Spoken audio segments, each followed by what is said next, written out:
ನಮ್ಮ ಬದುಕೇ ಒಂದು ಹೋರಾಟ. ಆ ಹೋರಾಟದಲ್ಲಿ ನಾವು ಮಾಡುವ ಕಾರ್ಯವನ್ನು ನಾವು ಪ್ರಾಮಾಣಿಕವಾಗಿ ಮಾಡಬೇಕು. ಅದು ಏನು ಆಗಬೇಕೋ ಅದು ಆಗೇ ತೀರುತ್ತದೆ. ಅದನ್ನು ತಡೆಯಲು ನಮ್ಮಿಂದ ಸಾಧ್ಯವಿಲ್ಲ. Bhagwan Shri Krishna. Hi all, welcome back ಅಂತ ಹೇಳ್ತಾ, ನವರಾತ್ರಿಯ ಮೊದಲನೇ ದಿನ ಶೈಲಪುತ್ರಿ ಅಮ್ಮನವ್ರನ್ನ ಬೆಳಗ್ಗೆ ಪೂಜೆ ಹೇಗೆ ಮಾಡೋದು ಅಂತ ನೋಡ್ಕೊಂಡ್ರಿ ಅಲ್ವಾ. ಆ್ಯಂಡ್ ಸಂಜೆ ನಾವು ಹೇಗೆ ಪೂಜೆ ಮಾಡ್ತೀವಿ ಅಂತ ನಿಮ್ಮ ಜೊತೆ ಶೇರ್ ಮಾಡ್ಕೊತಾ ಇದ್ದೀನಿ. ಕುಂಕುಮಾರ್ಚನೆ ಆಗಿರ್ಬೋದು, ದೀಪದ ಆರತಿ ಆಗಿರ್ಬೋದು, ಬೆಲ್ಲದ ಆರತಿ ಆಗಿರ್ಬೋದು, ಹೇಗೆ ಮಾಡ್ತೀವಿ, ಸಾತ್ವಿಕ ಆಹಾರ ಆಗಿರ್ಬೋದು, ಇದರ ಎಲ್ಲ ಕಂಪ್ಲೀಟ್ ಡೀಟೇಲ್ನ ನಾನು ಲಾಂಗ್ ವಿಡಿಯೋದಲ್ಲಿ ಅಪ್ಲೋಡ್ ಮಾಡಿದ್ದೀನಿ. ಪ್ಲೀಸ್ ಫ್ರೀ ಆದಾಗ ಚೆಕ್ ಮಾಡೋದನ್ನ ಮರಿಬೇಡಿ.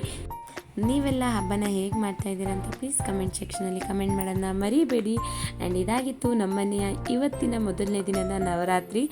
ನಿಮ್ಮೆಲ್ರಿಗೂ ತಾಯಿ ದುರ್ಗಾ ಮತ್ತೆ ಒಳ್ಳೇದು ಮಾಡಲಿ ಅಂತ ಹೇಳ್ತಾ ಮತ್ತೆ ಸಿಗ್ತೀನಿ ಇನ್ನೊಂದು ಒಳ್ಳೆಯ ವ್ಲಾಗಲ್ಲಿ. ಬರಲಾ? Take care.